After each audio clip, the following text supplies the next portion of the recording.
everyone, and welcome to Chapter 2 Club's Smart Woman's Guide to Breakups and Everything After. Today, I'm here with Victoria McCooey, transformation coach, who works with people who are struggling in a toxic marriage, helping them reclaim their power. And today, we're going to be talking about shifting your mindset to be head of household. Welcome, Victoria.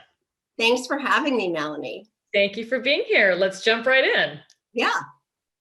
So a lot of times after divorce, especially my women clients, they have not been head of household ever in their lives. So they're very reluctant to step into that role. They're fearful. They have all these unknowns that bother them or keep them up at night.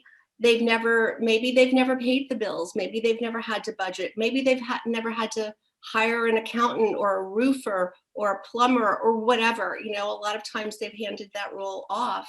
So they are stressed out by this. So what I like to tell them is, first of all, not to have this imposter syndrome. They're trying to pretend that they know all these things that they don't know, which is just going to make their anxiety level higher. Yep. So I tell them, step into it, own it, and say, hey, you know what? I'm figuring this out. I have some questions for you. If you come from a place of power and integrity, that I'm not pretending to know what you do, that's why I'm hiring you, but I'm going to ask you a lot of questions, and you're not the only one I'm going to ask. So you just own your role, ask the questions, get some guidance around budgeting. There are lots of resources for what in particular. Stacey Francis has this wonderful resource, Savvy Ladies, where free advice for women in that position. So learn how to budget, know everything that's coming in and out of your household. And don't think of it as, I have to do this. Think of it as, I get to do this. I get to be the boss. I get to make all the decisions. I get to decide how much is spent on this or that, how many vacations there are, or how much is going toward debt or whatever. It's all you. It's like we say, the dirty little secret is you get to pick what you're watching on TV. Yeah. Love that. Right.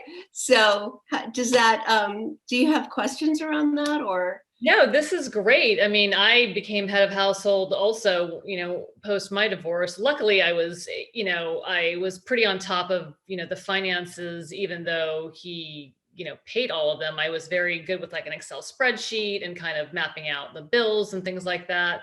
So knowing where everything is. And I think it's super important. And there's stuff when I got divorced and became single, had to figure out too. So yes, this is very useful information. And I think we as women out there, we're completely capable of being head of household and figuring stuff out. Yeah. Absolutely. And, I went from being really financially abused in my first marriage. That's what led me into this career, and now helping other people in that situation. Now I am all over every penny, and I'm remarried. My husband's like, great, you want to do it. It's one less thing I have to worry about. But let me tell you, I question every bill. I call, I make sure. Lots of times there are mistakes. It's really important to have a very close watch on all the money that comes in and all the money that goes out. Absolutely. I totally agree. Thank you very much. These are great tips. And I hope our audience out there finds them useful. You can find more information on our website at chapter2club.com. And we will post a link to Victoria's website as well. So you can reach out to her if you have any questions for her. And we will see you all next time. Take care.